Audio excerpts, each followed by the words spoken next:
Hey guys, welcome back to my channel and to my next pregnancy update. So I have only actually done one update in this whole pregnancy, and it was like a first trimester kind of roundup, and I haven't filmed anything since then, and it's been about 10 weeks, so I thought I would just sit down, have a bit of a chat with you and just kind of share how I have been feeling since when I was filming that video, which was around 15 weeks to now. So it's almost been 10 weeks, so I figured I would do an update, share with you how I'm kind of feeling physically, mentally, all of those sorts of things. More so just to share, because I know with my first pregnancy I did like kind of weekly updates and was sharing with you kind of what happened each week, how I was physically feeling, what symptoms I had and everything like that. But I just feel like it would be helpful maybe for some of you guys that are maybe pregnant at the same time as me again, to hear how I'm feeling, because I feel like this time round there's so much that is different, and a lot of that I think is kind of circumstantial to being pregnant with another child, and that is kind of why I haven't really filmed kind of more regularly as well, because I just feel like when it's not your first pregnancy and you have like another dependent to look after, especially if like me they are a toddler, and they're not like self-sufficient or anything, you don't really, I don't know if this is just me or not, but I don't feel as in tune with like this pregnancy as much as I did with my first, in terms of just generally not noticing as much happening in terms of symptoms and things like that, unless they kind of have happened for the better, which in my case has happened. So things like I mentioned in my first trimester roundup, I'd had a headache, like a continuous, all day, every day, just annoying headache for literally that whole duration, and it probably went on until maybe a week or so after I filmed that video. I think I was maybe around 16-17 weeks when that headache subsided, and it was a long 16-17 weeks, let me tell you, because it was just like, it was just irritating more than anything. It's like that headache that you get, you know, when you've been in the sun and you're really dehydrated and you just need a drink, but nothing you drink, or no matter how much you drink, it just will not go. You can take paracetamol, nothing changes it. It's just irritating. And it just made me feel really just like heavy and lethargic and just crap, and I don't think that helped with the kind of main thing that I talked about in that video, which was like the lack of motivation. And although I wouldn't say that has necessarily changed, I'm still pretty unmotivated. That kind of headachy feeling that has gone has certainly helped in terms of making me feel more able to kind of get about and do things and go out with Soph and things like that, which I just didn't feel like doing back then at all. So that is a positive. And the other positive thing is I can drink coffee again. Yay! So it wasn't so much of an aversion, I don't think, because, well, maybe it was, I don't know. I think it's just because I had that horrible, it's not even metallic-y taste. Like everyone says it's metallic-y taste. To me, it didn't feel like that. I can't explain what it did taste like, but I had that horrible taste in my mouth, and I think it might be more to do with that, because it certainly wasn't the smell of coffee, nothing like that put me off. It's just when I went to drink it, I was like, nah, this is just not a bit of me anymore. Thankfully that has gone. So I can now drink coffee, which in turn has kind of like brought back motivation when I do drink it, because it certainly does motivate me, even if it's decaf. So that is brilliant. And the only other thing I think physically, because I didn't have any other aversions back then, and I don't think I've kind of developed any since then either, nor have I really developed any cravings or anything like that either. But the only thing physically that has changed, I think, and I think this is partly what again kind of comes with consecutive pregnancies, is that although mine weren't like major close together, I fell pregnant just before kind of 18 months postpartum, obviously with my first. So there was a fair gap between them, but obviously within that gap, it's not like I tried to gain any kind of level of fitness at all.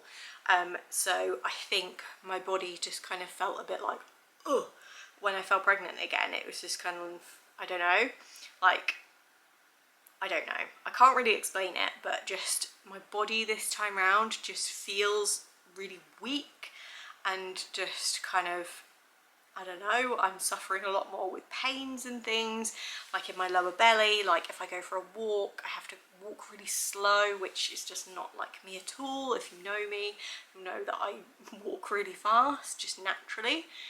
And I just can't do that. I can't even generally go for like a particularly long walk. I can like walk to the shops and back, which is, you know, kind of like 20 minutes each way.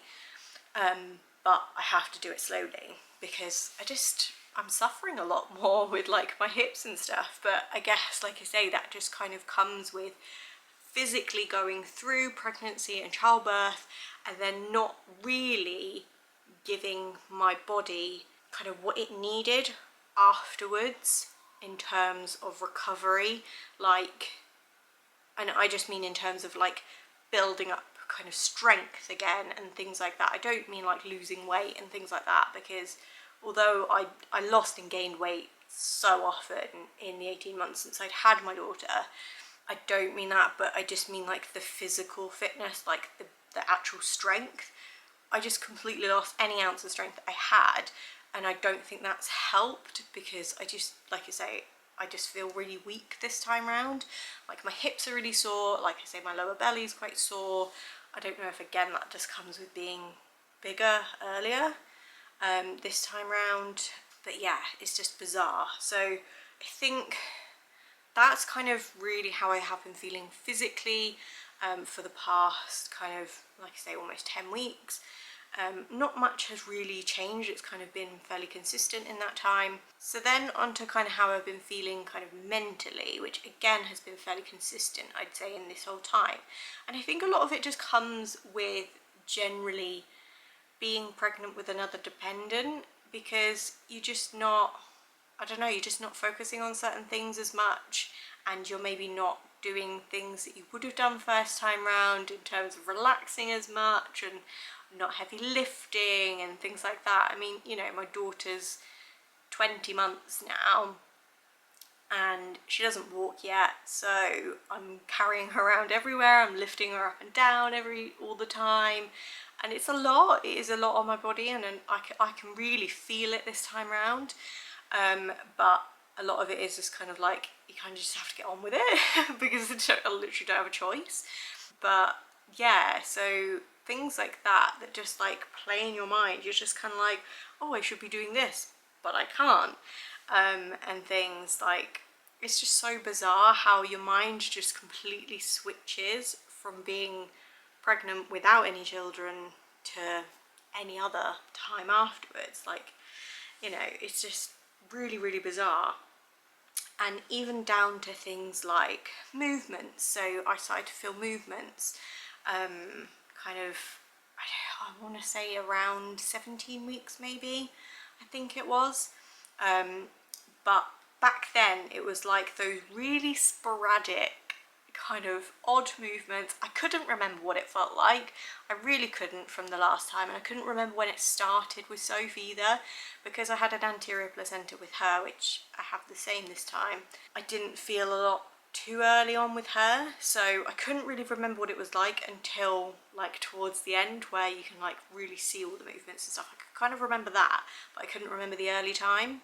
So when that kind of happened, you know, when you're at that point where you're just like, do I just need to fart, or is that the baby kind of feeling? Yeah, it was just kind of like that. But when that kind of started, it was just like, I don't know, it's weird, because like I had in my mind when I fell pregnant, like, this is going to be the last time I go through these things. These are going to be my last firsts and all of this. And as much as you try and like, or I'm trying to kind of be in tune with those things when they happen, like, you know, putting my phone down if he starts moving and just kind of, I don't know, soak it up. It's so hard to do that because a lot of the time that it obviously happens, like Soph's awake and, you know, I'm looking after her, or I'm, you know, cooking dinner or doing something around the house, or, you know, I'm just doing something and I'm just not, I don't know, I'm almost too busy for it, which sounds really sad, but I think that's just kind of what comes with kind of second pregnancies and any thereafter, I guess. But yeah, it's just such a bizarre kind of headspace because you have all these like bittersweet moments, like I say, like feeling baby moving and stuff, and you're just trying to soak it up as much as you can, but you're just kind of like, oh, you know, I've got to get on and do this, or I've got to, you know, whatever. It's really, really difficult. And yeah, that is something that I have kind of struggled with this time around, because although I think, especially down to movements, like, it's kind of like, I don't know, like a weird fine line, because as much as you want to obviously like count the kicks and be in tune with your body in terms of feeling movements and making sure things are okay, a lot of you is just kind of like so preoccupied with other things that you kind of almost forget to do that sometimes. And then you think at the end of the day, like, oh shit, have I felt the move? Like, because you're just, like I say, you're just so preoccupied with so many other things going on. And that's what I mean when I've said before, I think like on Instagram and things, that like this pregnancy just feels so different. And I think a lot of that is just to do with having another child, a young child, obviously depending on me. Obviously there's a lot of things going on with her at the moment anyway, so there's a lot of kind of brain focus on that area of my life, and I just don't really feel like my brain is focused with the pregnancy. I know that sounds really bad, and I don't mean it in a bad way at all. If you guys like have had a second pregnancy, or you're pregnant again at the moment, please let me know if you know what I'm talking about, because I don't really feel like I'm making a huge amount of sense. Like I say, I haven't like made notes or anything for this video, I'm literally just kind of rambling. So yeah, it's just such a weird kind of feeling I'm having at the moment, that I'm just, like I say, I'm trying to like soak up every moment because it's going to be my last, but at the same time, like, it's just going so fast that I don't feel like I haven't been able to kind of like soak up the moments or really kind of focus on them. So yeah, I don't know if that's going to change in the next, you know, however many weeks, 13 weeks, or no, longer than that, I don't know, next few months. I don't know. I can only hope that it will, and I can only hope that maybe my focus can shift a little bit more towards the pregnancy. I don't know, but I will update you on that kind of as and when. I don't really know what I'm going to do in terms of pregnancy updates kind of from here on. They probably will just kind of be sporadic chatty ones like this, so kind of every few weeks I'll come on and just do a chat, or I'll include things in vlogs and things like that. So if you aren't already, make sure to hit the subscribe button and the notification bell so you are notified when I put new videos up, in case you are interested in this kind of content. And also, like I say, let me know down below if you've kind of felt anything like I have kind of tried to explain in this video. I know it's like really hard to kind of understand, especially if you haven't obviously been there, but if you are going through the similar sort of thing, please let me know, because I'd be really interested to know. But yeah, I'm going to show you a quick bump update quickly. Like I say, I'm about 24.5 weeks now, so I'm going to show you that, and then I will love and leave you. So this is my bump, my baby bump, my baby boy bump, my baby. 24 and a bit weeks, which is just insane. And then, as always, these are exactly the same maternity leggings that I used to wear all the time in my pregnancy updates with Soph. And then this is Nikki bump. From the side and from the front. I kind of feel like I look the size that I was much later on with Soph. I'll leave like the playlist to her pregnancy updates down below in case you want to see. But yeah, because I've done bump dates each week in those as well. But yeah, in terms of like how I'm feeling, like I say, there's a lot of pain kind of in my hips now and kind of my lower belly. I just feel like everything's just a bit more southern these days. Which is understandable, I suppose. And then yeah, got a couple of stretch marks kind of appearing underneath my belly button there. But yeah, otherwise feeling pretty good. So yeah, I'm gonna love and leave you for now. I hope you have enjoyed this video and found it in some way helpful, and I will see you all in my next video. Bye guys.